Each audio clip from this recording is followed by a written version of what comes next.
Cette vidéo vous est présentée avec le soutien de ChargeMap, votre compagnon de route préféré pour voyager sereinement en voiture électrique.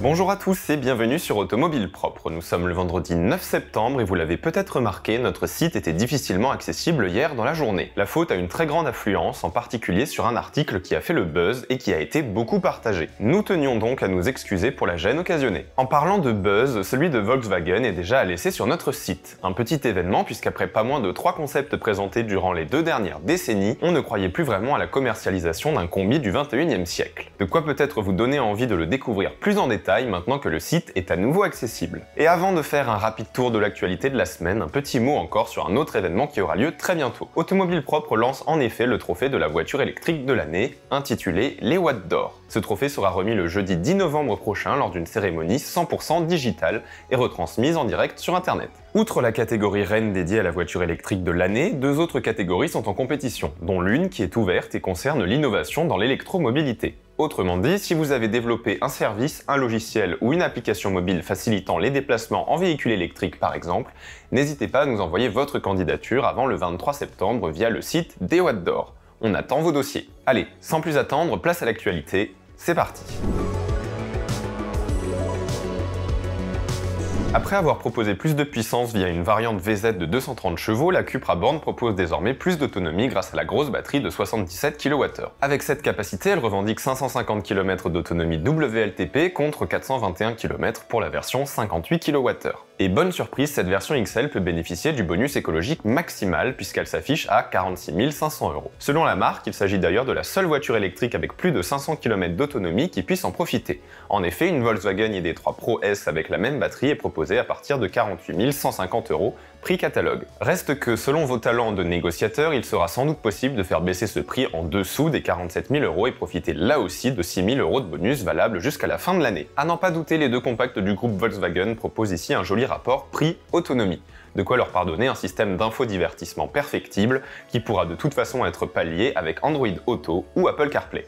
Reste donc à choisir entre le style sportif de la Cupra ou plus consensuel de la Volkswagen. C'est à vous de voir. Ça y est, le premier véhicule 100% électrique de Jeep est enfin baptisé. Nous vous en avions parlé il y a quelques semaines en vous dévoilant les premières images, mais sans pouvoir le nommer officiellement. Finalement, ce Baby Jeep doit être appelé Avenger, et avec un tel nom, il évoque évidemment l'univers des super-héros de Marvel. De quoi donner des pouvoirs à leurs futurs propriétaires ? Cela reste évidemment à confirmer. Ce qui est sûr en revanche, c'est qu'avec cet Avenger, Jeep souhaite partir à la conquête d'une nouvelle clientèle, plus urbaine et plus féminine. Il fera ses débuts en public au Mondial de l'Automobile, date à laquelle la fiche technique complète devrait être dévoilée. Et pour celles et ceux qui ne pourront pas faire le déplacement à Paris, sachez qu'il arrivera dans les concessions début 2023. Il faudra par contre attendre bien plus longtemps pour la sortie des 2 autres modèles 100% électriques qui ont été dévoilés cette semaine aux côtés de l'Avenger. Car oui, un Jeep peut en cacher un autre, voire même 2 autres. Et si l'icône de Jeep, le Wrangler, est déjà passé à l'hybride rechargeable, pour le 100% électrique, la marque préfère lancer un modèle bien distinct. Nommé Recon, il jouera ainsi la carte du baroudeur et devrait proposer des capacités de franchissement dignes d'une vraie Jeep. Quant aux aficionados des SUV plus premium et sportifs, ils pourront compter sur le Wagoneer. Tous deux seront lancés en premier lieu sur le marché américain dès 2024 avant de traverser l'Atlantique d'ici à 2025. Il va donc falloir être patient.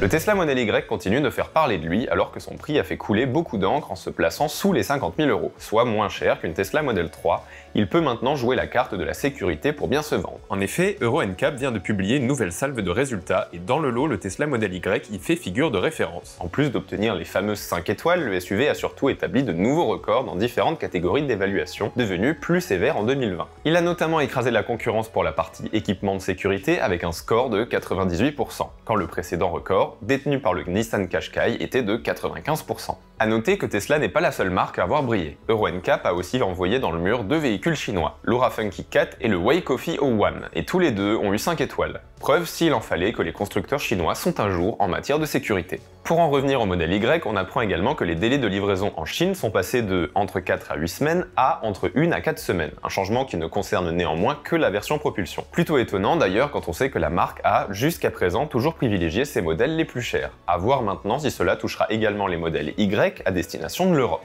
Il faudra donc surveiller les délais pour la France dans les semaines à venir. Pour l'heure, ces derniers n'ont pas évolué. Pour rappel, la version propulsion destinée à l'Europe est produite dans un premier temps à Shanghai, comme sa petite sœur, la Model 3. Ce n'est que plus tard qu'elle rejoindra les lignes de Berlin. Avec ce changement, devrait également avoir lieu un changement de batterie, passant d'un pack LFP CATL à un pack batterie structurelle LFP BYD, soit la fameuse cellule Blade. Au programme, des avantages surtout en termes de sécurité et de longévité. Difficile néanmoins de vous conseiller d'attendre pour passer commande, sauf à risquer une augmentation de prix. Voilà, on s'arrête là pour aujourd'hui, et puisqu'il est difficile de résumer toute l'actualité en 5 minutes, on vous invite à découvrir l'intégralité des news sur notre site internet. Vous y découvrirez notamment des nouvelles de Polestar ou encore de MG et sa MG4 qui est bien arrivée sur le sol européen. Comme d'habitude, n'oubliez pas de vous abonner à notre chaîne YouTube si ce n'est pas déjà fait ou de mettre un pouce en l'air si la vidéo vous a plu. Cela permet de nous soutenir. Quant à moi, je vous donne rendez-vous prochainement pour de nouvelles vidéos. À bientôt sur Automobile Propre.